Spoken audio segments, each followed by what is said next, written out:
Somewhere on Earth, right now, in this exact second, more than 5 billion human beings are checking a screen. Some of them will check it once and put it down, but a significant number of them, at this very moment, are trapped in a loop they did not design, did not consent to in any meaningful way, and in many cases cannot even see. It looks like a choice. It feels like curiosity, but underneath that simple, ordinary act of pulling a phone from a pocket lies one of the most sophisticated psychological engineering projects in human history. And the strange part is this: the people who built it have told us, on the record, in their own words, that they knew exactly what they were doing to your brain. This is the story of how a handful of engineers in Northern California accidentally, and then very deliberately, reverse engineered the oldest reward system in the human mind and turned it into a business model. This is the psychology of social media addiction. To understand how we got here, we have to go back almost a century to a windowless laboratory at Harvard University, where a psychologist named B.F. Skinner was running a series of experiments that would, decades later, explain why you check your phone 11 times before you've even gotten out of bed. Skinner built a box. Inside it, a pigeon. The pigeon could press a lever and sometimes a food pellet would drop. Skinner discovered something that seemed almost too simple to matter. If the pigeon got a pellet every single time it pressed the lever, it would peck occasionally whenever it felt hungry. Predictable, rational, almost boring. But if Skinner changed the pattern, if the pellet came sometimes, unpredictably, on no fixed schedule at all, the pigeon didn't peck occasionally. It pecked obsessively. It pecked until it collapsed from exhaustion. Skinner called this variable ratio reinforcement, and it remains, to this day, the single most powerful behavioral conditioning pattern ever documented in a laboratory. It is the same principle that makes slot machines the most profitable object in any casino, more profitable than blackjack tables, more profitable than roulette wheels. Because the human brain, much like the pigeon's, is not wired to seek certainty. It is wired to chase unpredictability. And somewhere in the late 2000s, a small group of product designers in Silicon Valley looked at Skinner's decades-old research and realized they were sitting on something extraordinary. They realized that a notification, a like, a comment, a message, could function exactly like that pellet. Unpredictable, intermittent, irresistible. One of the men who helped build this system later stood on a stage in Philadelphia and said something that stunned even seasoned technology journalists. Sean Parker, the founding president of Facebook, admitted publicly that the platform's entire architecture was engineered around a single question: how do we consume as much of a user's time and conscious attention as possible? He described the mechanism in astonishingly plain language. The idea, he explained, was to give users a small dopamine hit whenever someone liked or commented on their content, which would push them to post more, which would generate more likes, more comments, more of that same small hit, in an endless self-reinforcing loop he called a social validation feedback loop. He said he would tell early holdouts to the platform that we'll get you eventually. And then he said the part that should genuinely unsettle you. He said the people who built these systems, including himself, including Mark Zuckerberg, including Instagram's Kevin Systrom, understood exactly what they were doing to the human brain consciously, and did it anyway. He admitted he now wonders, in his own words, what it's doing to the brains of an entire generation of children who have never known a world without it. This wasn't a conspiracy theory whispered by outsiders. This was a confession, delivered voluntarily by one of the very architects of the machine. But to understand why that confession matters so much, we need to step inside the brain itself, because the story of social media addiction is not really a story about technology at all. It is a story about a chemical you already know intimately, even if you've never thought about it consciously. Dopamine. For most of the 20th century, dopamine was misunderstood as a pleasure chemical, the thing your brain releases when something good happens. But neuroscience has since revealed something far stranger and far more relevant to the device sitting in your pocket. Dopamine isn't primarily released when you get the reward. It's released in anticipation of it, in the uncertain gap between wanting and having. It is, in the language of neuroscientists, a chemical of pursuit, not of satisfaction. And this is precisely why an unopened notification, a message preview you haven't read yet, a like count you haven't checked, produces a stronger neurological pull than the moment you actually open it.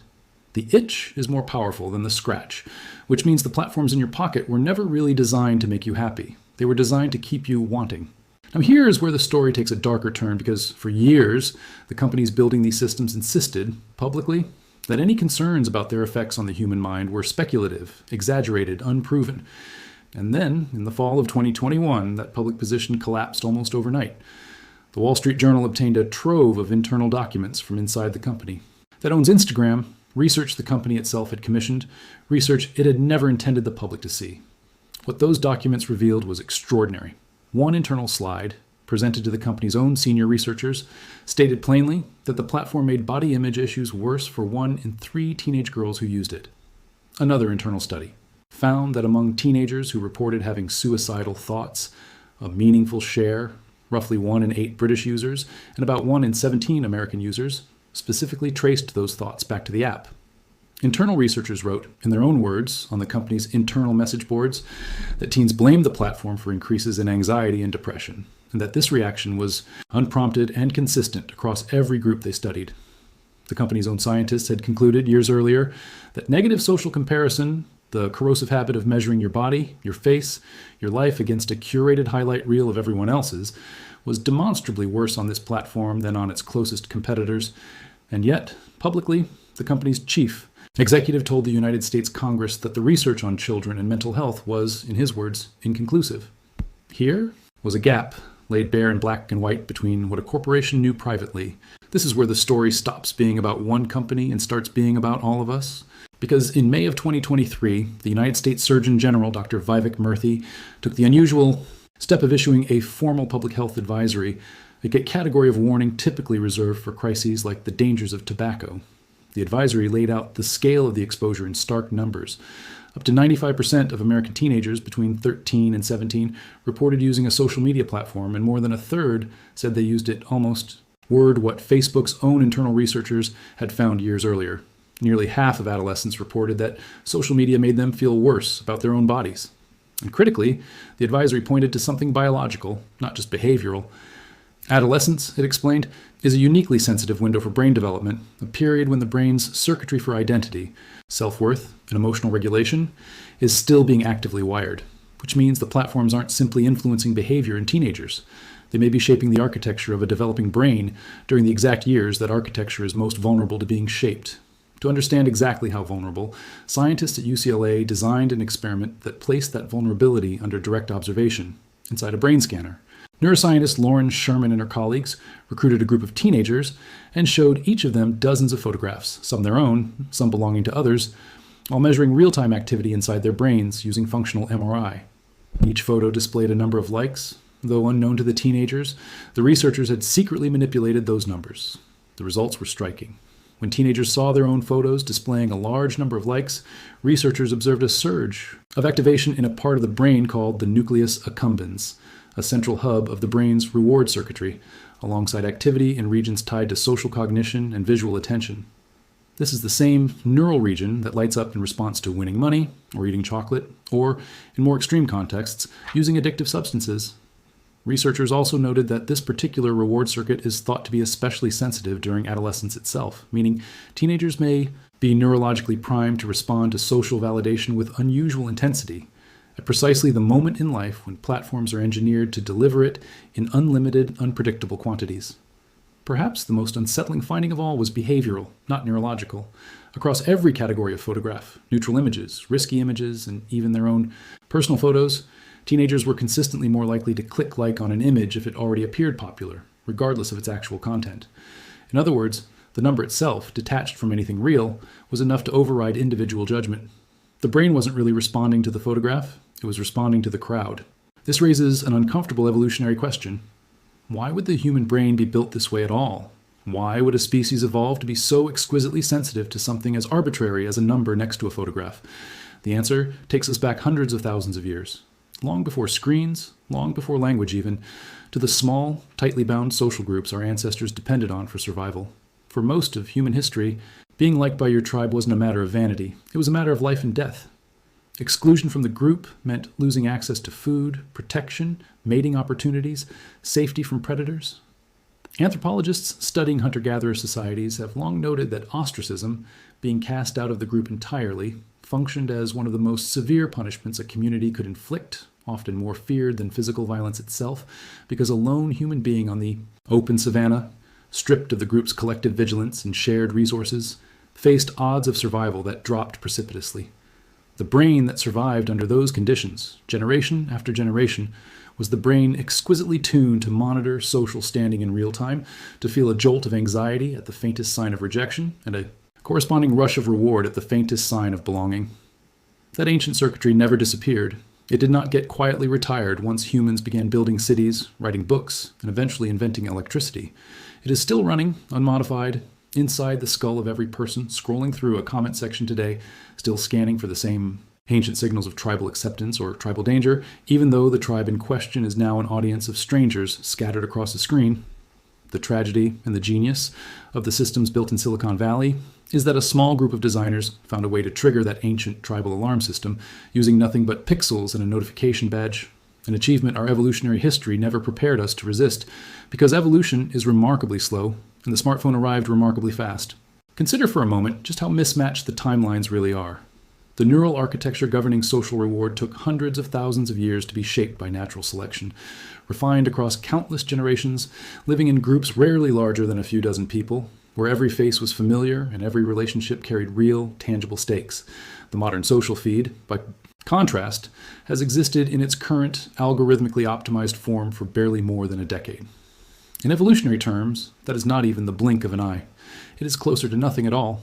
The brain walking around today is, neurologically speaking, still the brain of a Paleolithic human, dropped without warning into an environment engineered by teams of behavioral scientists, data engineers, and design psychologists working around the clock to hold its attention. It is a little like handing a person who has only ever eaten what they could forage or hunt an all-you-can-eat buffet of pure refined sugar, and then being surprised when that person struggles with self-control. The craving isn't a personal failing. It is exactly what you would predict from a system encountering a stimulus far more concentrated and far more available than anything it evolved to handle. And once that alarm system is activated, something else kicks in, something psychologists have studied for nearly a century under a different name entirely. In the 1920s, a Soviet psychologist named Bluma Zygarnik noticed something odd while sitting in a Vienna cafe. Waiters could remember complex, unpaid orders in perfect detail, but the moment a bill was settled, the memory evaporated almost instantly. She went on to demonstrate, in controlled experiments, that the human mind holds on to unfinished tasks with far more mental tension than completed ones. Psychologists now call this the Zygarnik effect. And it turns out to be one of the quiet engines driving the modern feed. An infinite scroll never resolves. There is no bottom of the page, no finish line, no moment where the brain can register. The story is over and release its grip. Every scroll simply opens another unfinished loop, another small nagging tension the mind wants closure on, which is precisely why a 5-minute check so often dissolves into 45. The man who actually built the infinite scroll mechanism, a designer named Asa Raskin, has since spoken publicly with visible discomfort about what he created. He has described watching people, including his own family members, lose hours to a feature he engineered in an afternoon, one with no natural stopping cue, no page to turn, no moment for the brain to ask itself whether it wants to keep going. Raskin has said, in interviews since, that if he had understood the full psychological weight of what he was building, he might have designed it differently. It is a small, human confession buried inside a much larger pattern that repeats across nearly every major platform of the last 15 years, engineers building tools with genuine excitement, only to watch, often years later, as the full psychological cost becomes impossible to ignore. That cost has a name now, coined by researchers studying anxiety in the digital age. Fear of missing out, or FOMO, describes a very specific and measurable form of social anxiety, the persistent low-grade dread that somewhere, right now, something important is happening without you. Some conversation, some gathering, some inside joke, and you are the one person not present for it. Before social media, this feeling existed, but was naturally limited, bounded by the physical impossibility of knowing what everyone you'd ever met was doing at every hour of the day. That boundary is gone now. The feed offers a live, curated, endless window into the seemingly perfect lives of hundreds or thousands of people simultaneously, and the brain, never designed to process social information at that scale, interprets the sheer volume of it as evidence of personal inadequacy. Researchers have found this feeling isn't just uncomfortable. It actively drives compulsive checking behavior, transforming what should be a source of connection into a source of chronic low-level vigilance, the psychological equivalent of never quite being able to relax. There is a particularly cruel irony embedded inside all of this, one that researchers have circled back to again and again. The very platforms marketed as tools for connection appear, according to a growing body of evidence, to correlate with rising rates of loneliness, particularly among the young. Social comparison theory, first formally described by psychologist Leon Festinger in the 1950s, long before anyone imagined a smartphone, proposed that human beings evaluate their own worth largely by comparing themselves to others. Festinger could not have anticipated a world where an individual might unconsciously compare themselves not to a handful of neighbors and co-workers, the natural scale of comparison for most of human history, but to an algorithmically curated stream of the most photogenic, most successful, most seemingly joyful moments of hundreds of strangers every single day without pause. The comparison is not only relentless, it is fundamentally rigged, because nobody posts the argument, the rejection letter, the quiet evening alone. They post the mountaintop, the vacation, the achievement. The brain, unable to fully discount for this selection bias, no matter how much it consciously understands it, absorbs the comparison as if it were representative and real. So what happens to a mind subjected to this pattern, year after year, especially a young, still developing mind? The picture that emerges from the research is sobering, though scientists are careful to stress that correlation and causation are not the same thing, and that the story is more complicated than any single headline suggests. Some adolescents report genuine benefit, connection with distant friends, communities built around shared identity or shared struggle, support that would have been unavailable to previous generations. But for a significant portion of young users, particularly girls, the pattern trends in the opposite direction. Disordered eating behaviors, body dissatisfaction, disrupted sleep, and symptoms of anxiety and depression all show measurable associations with heavy use. Associations strong enough that public health officials have taken the extraordinary step of treating this the way they once treated a chemical or environmental hazard, as a population-level risk requiring intervention rather than a matter of individual willpower. Which brings us to the question at the center of this entire investigation. Is this really addiction in the clinical sense of the word, or is that language simply a dramatic metaphor borrowed from the world of substance abuse? The honest scientific answer is nuanced. Compulsive social media use does not involve a chemical substance entering the bloodstream the way alcohol or nicotine does, but the behavioral signature looks remarkably similar to what clinicians see in established behavioral addictions like gambling disorder, which the psychiatric community now formally recognizes. Tolerance, needing more use over time to achieve the same sense of satisfaction. Withdrawal, genuine irritability, anxiety, or restlessness when access is removed. Loss of control, repeated failed attempts to cut back despite a sincere desire to do so. Continued use despite clear, acknowledged negative consequences to sleep, relationships, work, or mental health. Researchers studying this pattern have deliberately chosen careful, precise language, generally describing it as problematic or compulsive use, rather than officially diagnosing it as an addiction equivalent to substance dependence, since the underlying neurobiology, while overlapping in the reward pathways involved, is not identical. But the caution in that language should not be mistaken for reassurance. A brain does not need to distinguish between a chemical and a behavioral trigger to be genuinely, measurably hijacked by it. The nucleus accumbens does not know the difference between a slot machine payout and a notification badge. To that ancient piece of neural machinery, a reward is a reward. There's a particular moment familiar to almost anyone who has ever owned a smartphone, a moment researchers described with something close to clinical precision. You reach for the device not because you consciously decided you needed something from it, but because your hand simply moved there on its own, guided by a habit loop so deeply worn into your behavior that it no longer requires conscious thought at all. You unlock the screen, you open an app, and in the space of perhaps 2 or 3 seconds, before any content has even fully loaded, small wave of something like disappointment washes over you, because whatever you were hoping to find, some message, some validation, some fresh piece of information, isn't there yet. So you close the app, and within moments, sometimes within seconds, you open it again. Psychologists call this phantom checking, and it reveals something important about how deeply the behavior has been decoupled from any actual reward. The habit has become the reward, or at least a stand-in for it, running on autopilot, largely immune to conscious intention. It is the behavioral equivalent of a limb moving before the brain has finished deciding to move it. And it is one of the clearest signs researchers point to when distinguishing ordinary healthy use from something that has crossed into compulsive territory. There is one more layer to this story, and it may be the most quietly unsettling of all because none of what has been described so far happens to a passive, neutral observer. It happens. Inside, systems actively, continuously learning from you. Modern recommendation algorithms are not simple chronological feeds.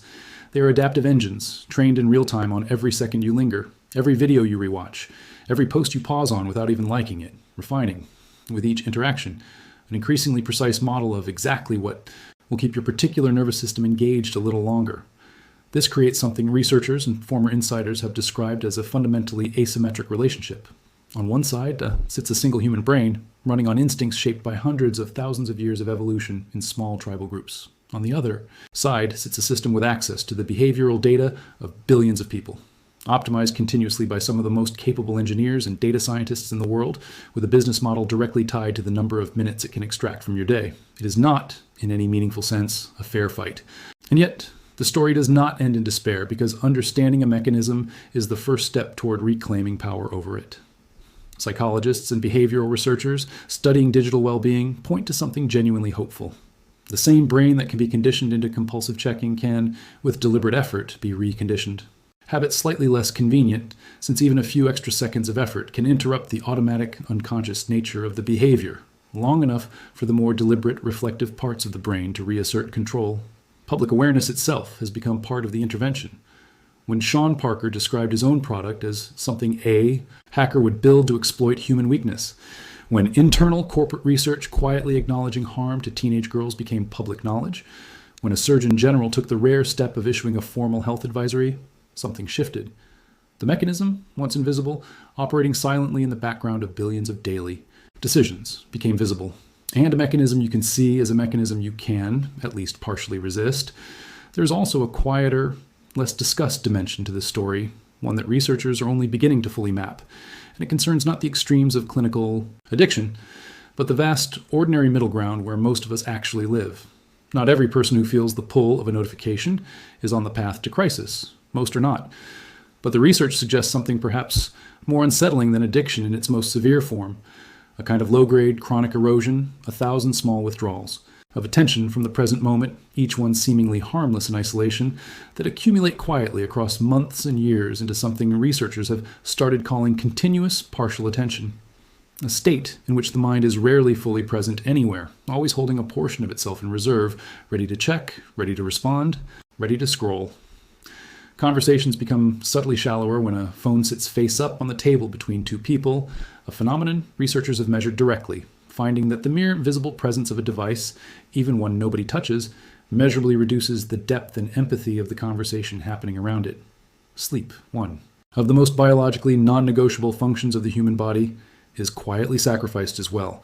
The blue light and psychological stimulation of a final late-night scroll pushing bedtimes later and sleep quality lower, a pattern documented consistently enough that public health advisories now list disrupted sleep among the primary concerns. For young users, none of this looks dramatic from the outside. It rarely produces a single defining crisis moment. It simply, slowly redraws the boundaries of what a normal, healthy relationship with one's own attention looks like, until an entire generation may come to think of near-constant partial distraction as simply what being a human being feels like, without ever fully realizing there was another way to live. Perhaps the deepest revelation buried inside this entire story is not really about technology at all. It is about how little distance separates the ancient human brain from the tools it has built. The same neural circuitry that once helped a small band of early humans survive on an open savanna, watching anxiously for signs of acceptance or rejection from the group that kept them alive, is the very same circuitry lighting up right now in laboratories, in brain scanners, in the pocket of nearly every person on the planet, every time a small red notification appears on a glowing screen. We built machines that speak fluently in the native language of our oldest fears and our oldest hopes. Our need to belong, our need to be seen, our need to matter to somebody, anybody, watching. And in doing so, we revealed something profound about ourselves that no laboratory experiment on its own ever could. That the human mind, for all its extraordinary complexity, for all the science and philosophy and art it has produced across thousands of years of civilization, still carries within it the same fragile, aching, deeply social heart. It carried around a fire 100,000 years ago. The question that remains, the one that will define the next generation of psychological research, the next generation of public policy, and quite possibly the next generation of human beings growing up with a screen in their hand before they can read, is not whether we can build technology that understands the human mind. We already have. The real question is whether we can build the wisdom and the will to use that understanding to serve us.